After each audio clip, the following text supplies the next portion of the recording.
Hello and welcome to Ask Steadfast. I am Jake Rail and I'm one of the coaches here at Steadfast, and I am the less interesting, exciting, and attractive part of the team.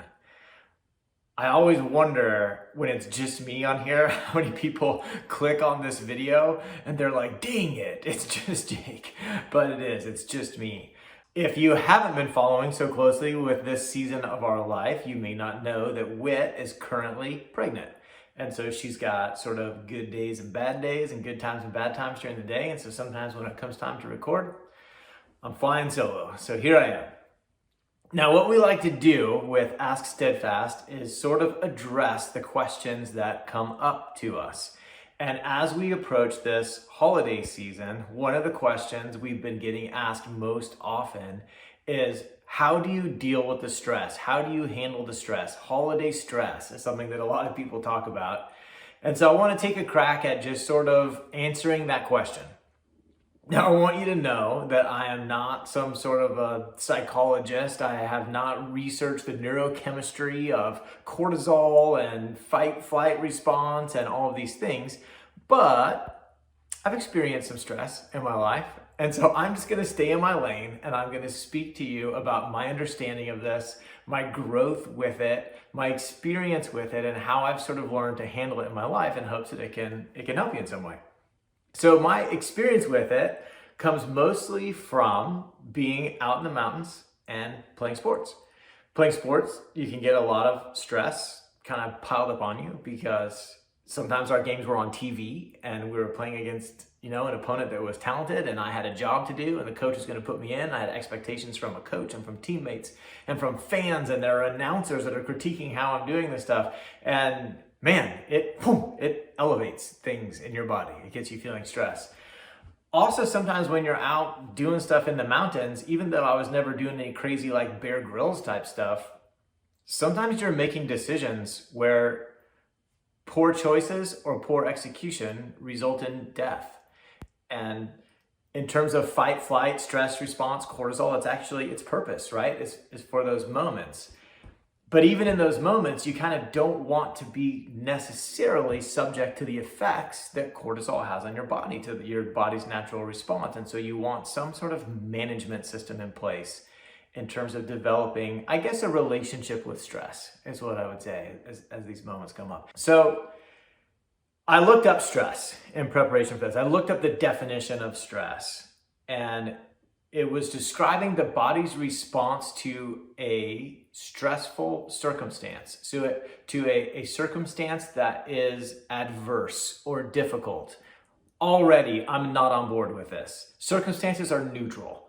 They're not difficult or troubling. So then I dove into it further, and I found that in more of the medical psychological definitions, they're describing it as a body's response to a perceived threat.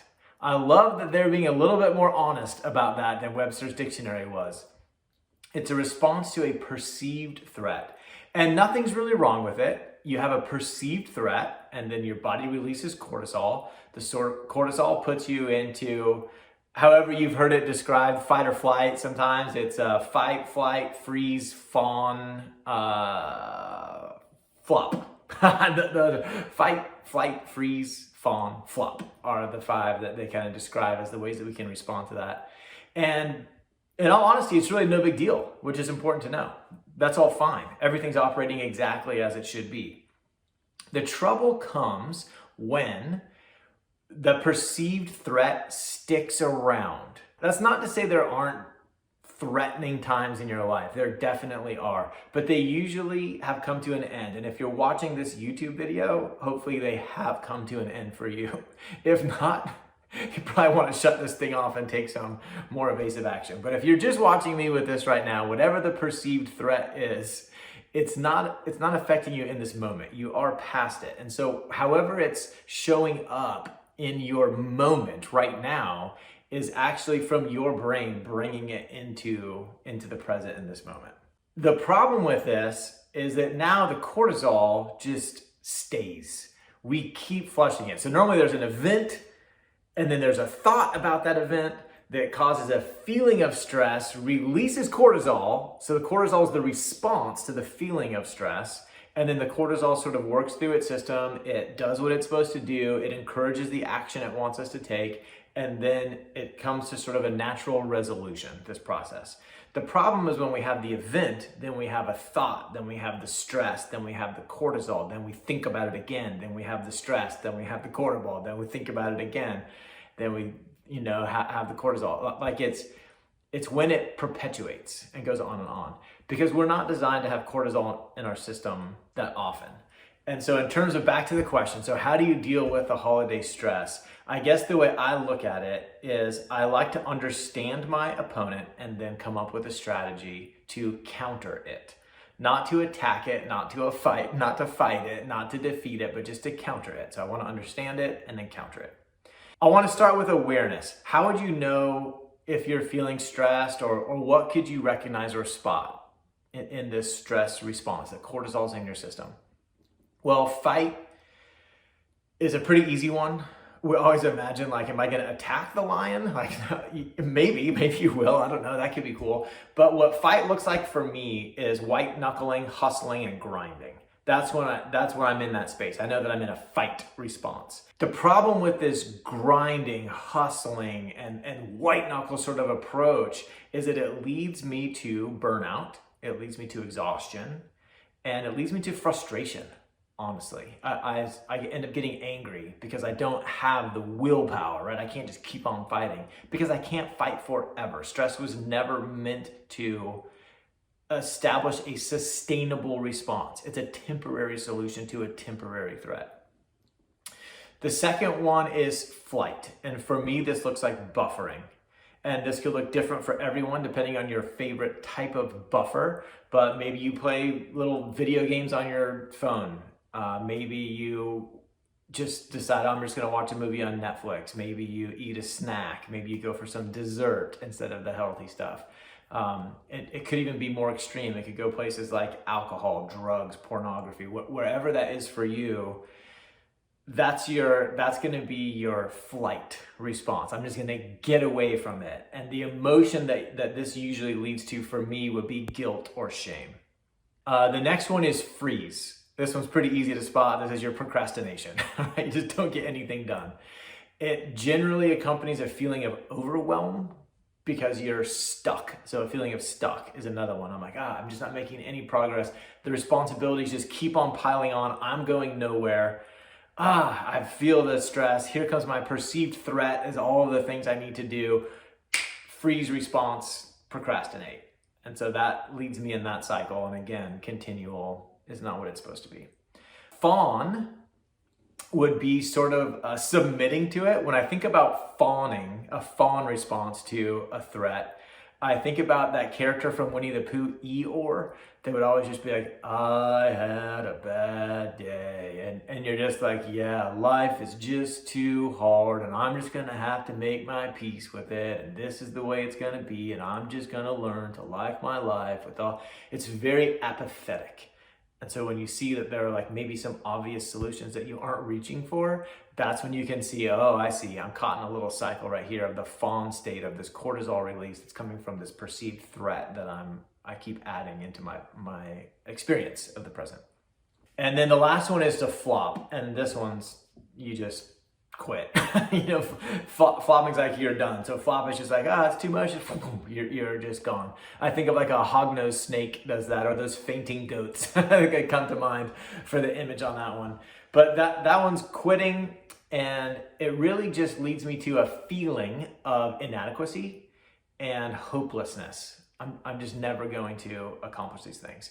So I just list that out for you. You can find your own. You can see what those look like. But whether you are working on improving a relationship, trying to take it to the next level, whether you're building a business and you're really trying to grow something and have a big reach, or whether you're trying to get healthy, whether that's getting stronger, more consistent in your workouts, or it's losing some weight, whatever journey you're on, when you meet resistance, when you reach circumstances that you perceive as threats, and those threats stick around a long time, what ends up happening is that you're going to go for your fight, flight, freeze, fawn, flop, and it's going to look like something depending on what area you're in.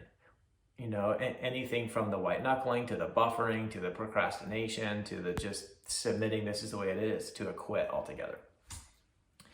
So in terms of how to deal with it, what I want to do is first understand it. That's like my scouting report on my opponent if I'm playing a sport. I want to know what's coming so I can choose how I want to respond. I want to have a counter for how they attack me. So that's kind of what we just did. That's my first thing. And then always with this idea that it's really okay. Stress doesn't mean anything has gone wrong. It's just something that happens, and it's simply a chemical that results in actions. And if I can recognize them, then I've got the option to do something about it. The second thing I do is allow it.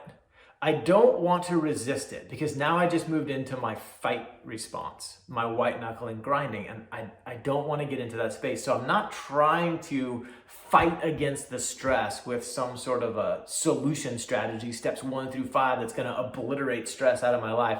Not really. I just want to allow it. I'm just kind of like, yeah, sometimes I have stress. Sometimes it's here. I can remember one particular situation where I was up on the edge. There's like a ridge like this called the Devil's Backbone in California, and it was snowy, and my dad was on one side and I was on the other side, and we couldn't really see each other. We could only yell back and forth to talk, and we were both just stuck. And so I had like a fear come up looking down. I'm like, whoa, it's like thousands of feet down there. If this snow were to give way, or if I were to shift in some way that's going to drop me down here.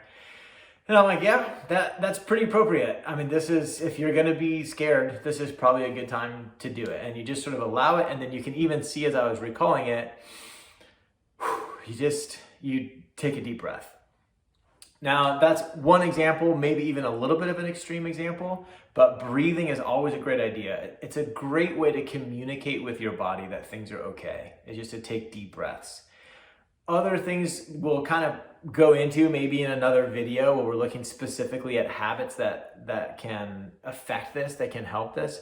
But, you can have good sleep. You can have regular movement of your body on a daily basis. You can, eat well. All of these, there are all these pieces that kind of lead to your body being physically prepared to do what it needs to do with this cortisol, to either act in spite of the cortisol or act with the cortisol, or go through the process of filtering the cortisol and letting it pass through. And so those habits, they're great. They're awesome. As a matter of fact, it's like kind of what our business is built around. If you're in Trust You, that's the whole thing, the daily work that you do to kind of help you be in a space to be able to handle what life throws at you. And then of course the mind management, which we'll get to as sort of a last step. So for me, that last step looks like going all the way back to the beginning definition where it says there's some sort of heavy, difficult circumstance that is causing this stress. I don't take on that framework. I take on a different framework. I like to find my authority in that I'm the one that gets to decide if this is a stressful situation or not. If I go back to that, being on the edge of that ridge, it's actually one of my favorite memories, honestly, of my whole time growing up, because I was with my dad and he went first. He went up one side of the ridge and he said, I think I can get to the top. And then once I get to the top, I can help you up. And he got stuck, and he's over there and he's stuck, but now he can't go up and he can't come down. So he's in like a little bit of a predicament. And so I decided, well, I think that one of the things that my dad did wrong when he went up there, my theory, right, that I want to test out, my hypothesis, is that he didn't go fast enough. He didn't keep his momentum. So I'm like, I'm just going to book it up this thing. So I start booking up, and it turns out my hypothesis was wrong. And I did not make it to the top, and I started sliding down on the other side of the ridge from him. And I had an ice axe with me, and I could like stick it in. So I was secure, for the moment, but also stuck. Didn't know how to move from where I was. So we're both over there, and he yells over. He's like, "Did you make it?" And I said, "No." And he said, "You're stuck?" And I said, "Yes." And he said, "That was really irresponsible." And I started dying laughing because here he was, my dad, calling me irresponsible while he was in the same spot. I'm like, aren't you stuck on the other side? And so when I look back at this, while yes, it was definitely a threatening situation, I didn't need to perceive it that way. And honestly, when I look back, it's one of my favorite memories with my dad, and a time that I just remember laughing so hard. And then kind of also learning to show up in a situation. Okay, what do we do now? Kind of comes into this place. But that's what I mean by this fourth step where you're looking at your mental framework, that you're going to choose how this looks. Now, this is a process you're going to want to take on that is sort of a quiet, solitary process of you kind of being real with your mind or walking through it with a coach and figuring out, okay, how do I want to think about these situations? And two that really are good for me that have worked. One was taught to me by a coach when I was playing volleyball and we were in a tight game, and he called us in and he said, are you feeling it? You guys feeling amped up? And we're kind of like nodding like, yes, amped up. That's a good way to say terrified. And he said, me too. And that's sort of that first step, that like normalizing it, allowing it, not fighting against it. He's like, yeah, this is a big moment. I feel this too. But then he started going through all of the effects, all the physical effects of cortisol in your body. Is your heart racing? Yeah, my heart is racing. Good, he said. That's pumping blood out to the areas of your body that need it because your brain knows that what you're about to do is important, and it wants to make sure it's got oxygen going out to all your muscles so they can respond quickly to whatever your opponent, throws at you, that you can respond well to that. Is your mouth dry? Yeah, my mouth is dry. I could really use some water. Good, he said. That's because when cortisol is released, your unnecessary functions like digestion begin to shut down because they're not important right now. Because when you go out and face this team and they're hitting balls at you at 60, 70 miles an hour and you're trying to figure out how to get that, how you're digesting food is just unimportant. It's putting that aside so it can focus all of its energy on this. So good that your mouth is dry. Are your palms sweaty? He asked us. Yeah, my palms are sweaty. Good. That's the adrenaline. That's the extra adrenaline that's in you right now that you're feeling all the way, resulting in your sweaty palms, so that you can be fast, make quick decisions. You're going to have your brain firing at a little different level. So he just kind of went through all of the indicators that were in my body that I was naming this group of indicators as fear, possibly even terror. And he reframed them as ready. And so that's something that I do a lot in my relationship, my business, and when I'm looking at stuff with health. When I'm meeting this resistance, I'm like, okay, what's actually happening? Like, is a bear coming right now? Or is my heart rate elevated? My mouth is a little dry. Maybe I've got sweaty palms. Like what is really happening and what does it mean? How can I reframe that? The other one is way easier. It's that Jesus says, in this world you will have tribulation, but you can take heart. I have overcome the world.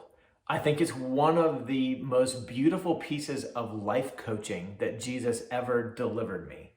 He's saying, in the world you'll have tribulation. Nothing has gone wrong. This doesn't mean you're failing. It's not a threat. Sometimes things will go wrong. You get to assign the meaning.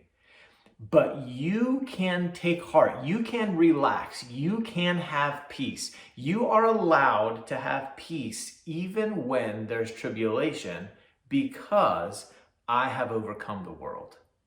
My only job is really to trust him, which, if you're a Christian, you'll hear all throughout the Gospels that it's basically all he's ever asking us to do is believe in him, trust him, put our faith in him, hand our worries over to him so that we may have peace, so that we may have his joy and our joy may be complete. So it just kind of lays it out for me right there. Yes, there's tribulation. That's okay. Nothing has gone wrong. I am allowed to have peace because I trust him and he's already overcome the world.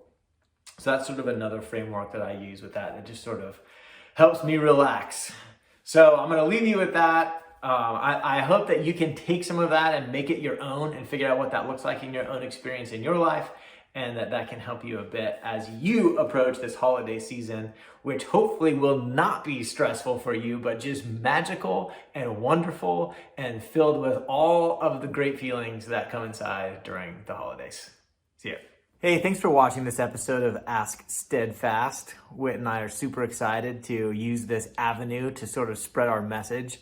And so it would mean a ton to us if you'd subscribe to this channel.